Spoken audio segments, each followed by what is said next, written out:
Alright, my name is Chimchu. I am one of the greatest Viego players in the world, and this is going to be my in-depth guide to Viego for Season 14, what I do on the champion, and how I do it. So the first thing I'm going to start off with is my build for this season. They got rid of mythic items, and so you have a lot of freedom with what you want to do.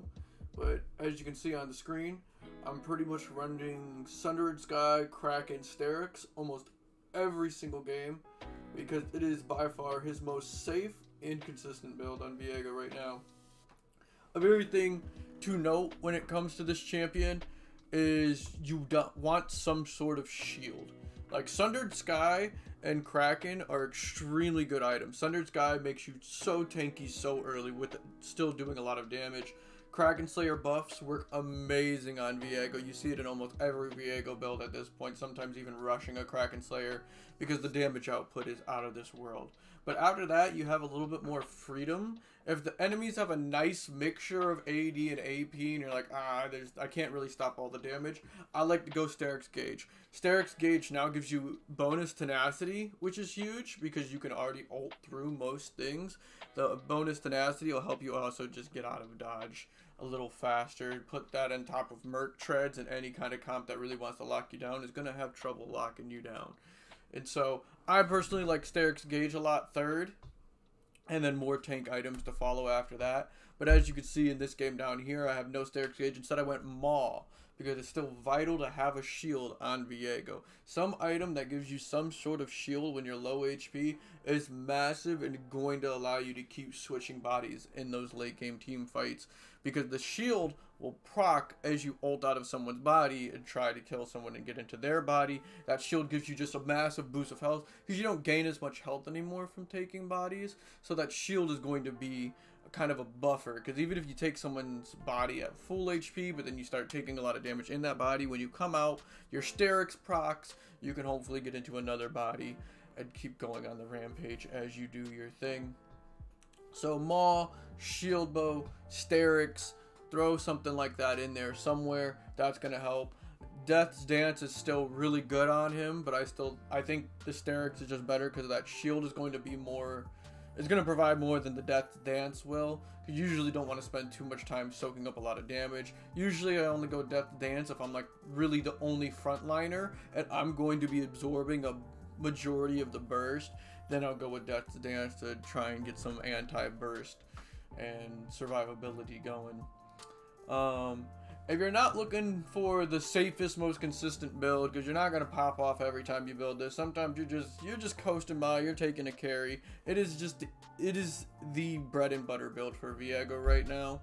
If you want to get dangerous, you want to get spicy, I spent the beginning of the season testing out a bunch of different Viego builds. So I went full tank Black Cleaver, Unending, Bramble. I went Profane Hydra, Cyclosword. I did some AP. I did an AP again. I did more Assassination, Lethality with Youmuu's and Opportunity. But by far, the best build was this one right here. The Ginsu's Rageblade plus Titanic Hydra. I dropped 25 kills in this game. This build does damage. You can see I still went to Sterix Gauge and I still went Kraken Slayer.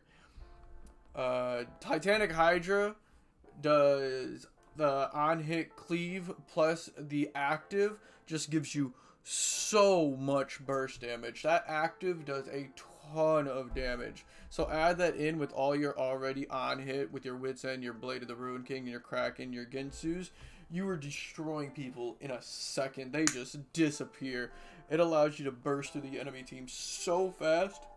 Gives you great clear of your jungle. Helps out a lot with Grugs if you go early Titanic Hydra. I went a lot of Titanic Hydra into Sundered Sky, Kraken, Sterix earlier in the season. It pushes the build back too far. You get your Sterix too late, you're just not as tanky. The Titanic gives you a bit of health, but it's not enough for it to really feel impactful, especially compared to the shield that the Sterix Gauge gives you. So I stopped going it, but Titanic Hydra is also another really good item on Viego right now. It speeds up his clear a lot, It allows you to do grub super safe and super quick because of that AoE, clears out all those little grubbies. But this build right here is a ton of fun. It's not the safest build. You're not going to pop off every time. Sometimes you're going to run it absolute down because you're super squishy. It's not safe in the slightest, but the damage is outrageous and it's a lot of fun. So if I'm playing like Flex or ARM or I'm just trying to have a good time, this is usually the build I'm going because it's just a really good time with this build. The damage is nuts. You are an assassin with this build, much better than any lethality build. AP is still decent. There's a lot of comps where it just simply doesn't fit in. You don't do enough AP damage to really feel like an AP champion. Most of the time you're still just autoing them down with your Nashor's Tooth or Lichbane or whatever you choose to go. So I still wouldn't recommend AP. But I mean, his W does scale off of it. It still works. You can win with it, as you can see. And Zhonya's is always super good. But yeah. So these are the builds I recommend right now. Is definitely Sundered Sky. Kraken into Sterix is my bread and butter at the moment. But this build right here, if you want to have a bunch of fun. And yeah. So that about wraps up builds for Viego this season. These are the items that are strong. The majority of the time, your build doesn't matter too much because of how the champion works. You're going to be using other champions' bodies, but this build lets you do damage and still be a threat while also still being tanky enough that you're alive when someone else on the enemy team dies, so you can't start swapping bodies and doing Viego things in the team fight that we all love to do. Alright, so now let's move into the gameplay. Chimchu, how are you getting 10 plus kills and still low deaths every single game? What is happening? Are you just smurfing on him? Sort of, but a majority of it is playing safe and picking fights that are always in an advantage to Viego. He doesn't want to engage the fight too much, really, and his ganks aren't the strongest, but there is a few things you can do to help you get a lead early that'll let you snowball going into late and start getting into those mid to late game team fight where Viego really comes alive and starts swapping bodies constantly and taking over the team fight completely, and everyone calls the champion busted because of it. So here's what I like to do. First things first is a nice strong gank out of Viego. Viego has a lot of trouble when it comes to ganking because he only really has 1 CC, and the enemy team can see it coming. They got rid of the EW combo, which still makes me really sad. And so you kind of just have to walk at them and start charging up your stun. And here is a great way to do it that's going to give even your laners an advantage after the gank is already completed and successful, is you hold your W. It's the best way to do a Viego gank because you get so much for it. So you're walking in, you go invisible, you see the enemy, you hold this W. You can W real fast right here and stun the Seraphine. Great, she'll probably die. Boom, you get away with it. You got a kill and you're done. But you don't release it right away. Much better for you if you just walk up. She can see me right now charging this in front of her face. I want her to see me. I want her to be scared of the W. Because what happens when people get scared? They flash. Boom. Flash. I'm getting you. I'm getting you every time. I was waiting for the flash. Hit the stun. Now it's a longer duration stun because I charged up my W. Because the longer you charge W, the longer it stuns. She's now stunned. She's not going anywhere. She's dead. Not only did I get her flash, we got the kill and we get the Ezreal. And now Ezreal, Seraphine have no flash. Zyra has picked up a double kill.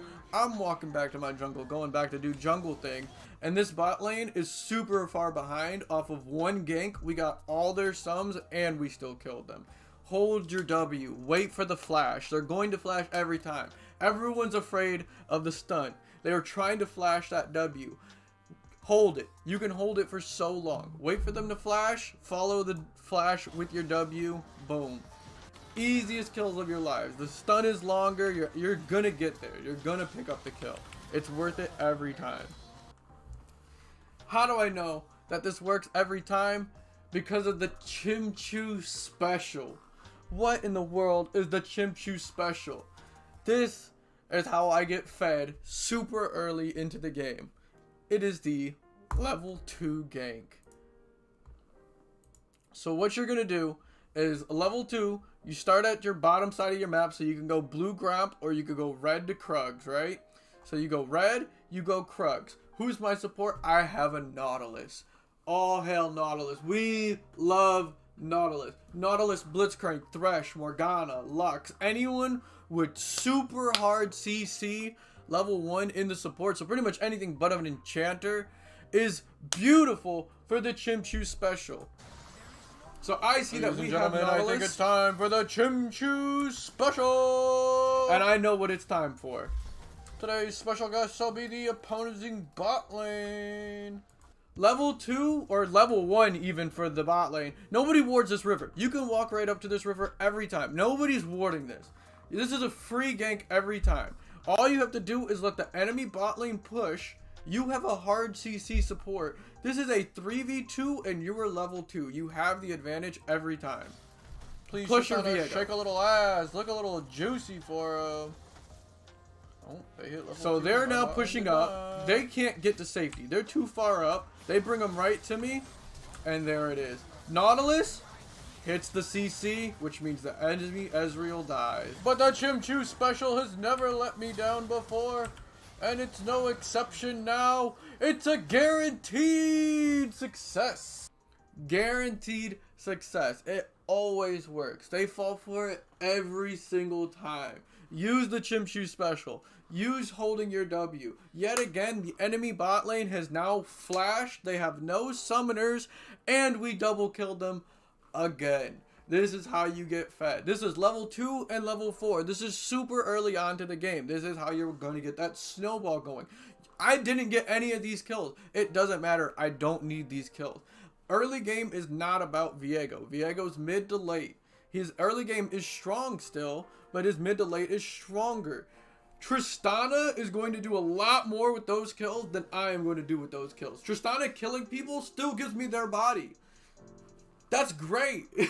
I don't want to engage. I don't want to be the damage dealers. I want to be taking bodies and doing Viego thing. Tristana wants to kill all the enemies. Give her the kills.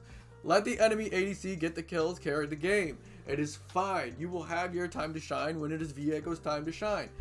So, use holding your W. Use the Chimchuu special. Get these early kills. You're like, alright, that's great, but these are when your support locks in hard CC champions, you know, like Zyra and Nautilus. What happens if your support doesn't do that? What if they go like Lulu or Soraka? These ganks aren't as strong. They're not as reliable. That is fine, because Viego has other tools in his arsenal. This is... Nope, that is the wrong one. This one. Invade. Viego is one of the best invade champions. Hit level 3, go to where the enemy jungler is. Look at this ward right here. It is the chicken ward. It is the greatest ward in the game. This ward right here will win you more games than any other ward there is. At the start of every single game, I message my mid laner, hey, Akali, can you get a ward on the enemy chickens at about 120, at 130, whenever? Just drop a ward in there for me. Lots of love, thank you. Because now you know where the enemy jungler is. If he starts his blue, by the time he does Gromp into wolves, you, if you started blue, should be Gromp wolves. He's not here. When you're on your wolves, if he's not on chickens, he didn't start red. Means he started blue, which means he's going to be going to red. So once I finish my wolves, I head to his red, because the next camp is going to be chickens for him, because he didn't do his chickens yet. Where if he, after he does red, Krugs, and now he's on chickens, oh my god, we see he's on chickens. Where's he gonna go? He's gonna go to wolves and then blue. So I'm gonna do blue, Gromp, wolves, and then run all the way to his red buff. And so, because we saw him on the chickens, I'm now sprinting all the way to his blue buff, because that's where I know he's gonna go. He should be doing his wolves, finishing up his wolves, going to blue. The ward told me this, and I am Viego. I'm one of the greatest invade champions in the game. My QWE is really strong. I don't need my R to fight, not to mention I'm usually catching the opponent off guard. They're going to be wasting a lot of their abilities on blue. I know they're on blue. I can get in there. I save my smite. I can smite the blue and still take the fight. So this is how it goes. It's a Briar. Briar's not even a bad not- you need to be champion careful top early, lane's missing. but Viego is just really, really strong. And so, there it is. I now have first blood. We see the Yone, because I always drop a ward over that Take it, wall. let's go. And that's why I don't ward chickens. I asked the mid laner to ward chickens, because I'm going to use my ward here to see how far into blue are they. Did they use any abilities? What if we fight in that bush? I now have vision in that buff. I save my ward for that, which is why I make the mid laner ward the chickens. Save your own. That's going to help you. These are important things when you go for invades, is vision control and knowing where the enemy jungler is, what tools they have available to them. And so yeah, even with Briar bringing a strong champion and one of the harder ones to invade on, Viego is much better. There's very few champions Viego can't invade on. Viego struggles against Graves, Nocturne, and Vi, but some champions it's almost mandatory you invade on. Especially right now with Brand being really strong, Viego does really good into Brand. Evelyn, you need to invade Evelyn. Probably multiple times before she hits 6. After 6, Evelyn will one-shot you. But before 6, Evelyn's not a champion. So just invade her over and over and over. You're going to win that fight. And it's going to allow you to now win that matchup every time. And so there you have that. So after that, you have your invades down. You have your ganking down. Now it's time for just straight up fights. What are ways that Viego had? What are some tools in Viego's kit that can help you get the advantage when things aren't going great? You didn't get a lead early on. The invade wasn't successful. The ganks haven't been successful. What are some tools that are going to help you in the mid and fighting in general that Viego can use? One of his biggest ones is Viego's ultimate. Viego's ultimate is unstoppable. I don't know why it's unstoppable. Don't ask me. I didn't make the champion. It doesn't even really say that it is, but it is, and it is extremely useful in many, many different situations. Like this one right here, where this fight would be doomed. But you can use Viego's ult to completely nullify a lot of other champions' ults because it's unstoppable. And it gives you the advantage in the fight and allows you to win more than you probably should. Play. So, right here we go against Skarner Azir. I ult through the Azir ult. Right past it. And that allows me to completely win this fight, because if not, I'd be on the other side of this wall. I'd have to try and flash past it. Azir's now doing Azir things. I've taken a lot of damage, but instead, I didn't take any damage. I ulted through the Azir ult. I'm now behind them. I'm now free to take the fight however I so want it. My Vel'Koz is in danger, but I can now go to town, cutting through the Azir, who is the main target. And just like that, instead of going 0 for 2, we go 2 for 1, and I walk away with a double kill. Use the ult to go through other ults. It is extremely good tool to use, and a lot of champions aren't ready for it, and it's going to allow you to win fights you probably shouldn't win. One of the best uses for it is against Mordekaiser. Not a lot of champions can gank Mordekaiser. Mordekaiser is one of the greatest champions in top lane because it's impossible to gank him. Similar to like Alawi and Darius, it's just a champion you don't want to gank because they are happy to take the 2v1 fight. Because Mordekaiser picks one of you and removes you from the fight. Now it's a 1v1. He now kills them at his ult. He comes out. It's another 1v1. But Mordekaiser's juice. Mordekaiser wins that. Mordekaiser's now 2v1. And yeah, he's going to be a problem. But Viego is an extremely good counter to Mordekaiser, because Viego can ignore Mordekaiser ult. The second Mordekaiser points that hammer at you, because that is the animation for his ultimate, you ult. Not only does it not drag you into Mordekaiser's world, it puts Mordekaiser's ult on a cooldown. It counts as him using it. But because you're unstoppable, he can't ult you. It's a very small window of timing, but practice it, get good at it, and you can consistently gank a Mordekaiser over and over and over and over, and they can never ult you. And not a lot of Mordekaisers know that they cannot ult a Viego. They're gonna go for it, because you're small, squishy, weak Viego. He's not gonna ult the Garen. He's gonna ult the little Viego guy. And I'm gonna ult right through it, and now he's stuck in a 2v1 fight with no ult. He's not getting away. Plus I hit him with my ult, so he's got like an 80% slow on him. Take it. Take it. These little things that your ult can do are extremely vital. Use it. Lissandra's going to ult you. Lux is going to ult you. Morgana's going to ult you. Someone's trying to ult you because they think you're rooted or locked down, or because it's some kind of CC ult. Use your ult to just go through it. Some things to note, like say Warwick ults you. You can ult and you'll be in a different area, but because Warwick's CC lasts longer than it takes for your ult to go off, when you land, you're still gonna be rooted from the Warwick ult, just not where Warwick is ulting you from. So Warwick's gonna be ulting you here, and because he hit you here, but you ulted, so you ignored the initial hit and you landed over here, but you'll still be stunned here while he's swiping here until the ult wears off, and then you can move. So it kind of can help, like especially if you like aren't gonna die from the ult and you ulted over a wall, you're pretty much gone unless he tries to flash after his ult is done. But little things to note is the ult is unstoppable and extremely useful in these situations. And the last little bit of tech that I have for you is Viego's E.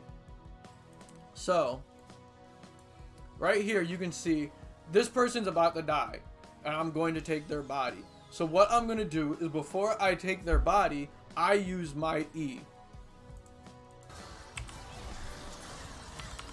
So they die, I take their body. Jesus fuck. I go back into the mist. The mist does not go away when you take the body. And the mist still works in someone else's body. So despite there being Scuttle Crab giving them vision of this area, because I have my E mist going, Christ, I go invisible. They can't see me. She doesn't know I'm coming for her. This scuttle does not give them vision of me until I'm now here. Love you. And I'm right on top of them. The E still makes you invisible, even when you're no longer in Viego's body. And she couldn't see me because I'm Viego's shroud. Yeah. Use the shroud right before you would take someone's body, because it still gives you all the bonuses it would, even if you were playing as Viego. So, little things like this, little hidden tech, is what's going to help you get the advantage in some situations where you wouldn't normally have an advantage, and help you get ahead when you're behind. Use all the tools in your kit to your advantage. Use the hidden tech. Use the secret strats. Do what you can to show that you are better on the champion than the enemies are better on their champions. Use all the knowledge that you can to help you get ahead. And so with that, hopefully this helped some people. I'm not going to go over jungle pathing and like objective control, because Viego is good at those things, but that becomes more of a jungling guide, and this is just showing off what Viego can do and how he's doing in the current season. I think Viego's extremely strong in Season 14. I've been abusing this champion. I'm doing great on him. I'm liking him a lot, because even with me like testing everything out in the beginning of the season, as I always do, this is one of my best Viego win rates I've ever had since the champion has come out. And that's with me playing AP, lethality, and all the other stuff you guys saw earlier. So if you're looking for jungling guides, I have jungle guides and jungle coaching on my YouTube. Subscribe, check it out. If you're looking for jungle coaching or some Viego help, feel free to message me. I will happily help anyone. I enjoy doing this. I'm currently coaching my brother, who's brand new to League, on how to jungle, and he's having a great time. He's about to hit Emerald after like 10 games. He's completely smurfing in the jungle. And so yeah, any further questions or any further help, feel free to hit me up. Viego's really strong right now, and hopefully you guys are all having a great time playing him. Until next time, peace.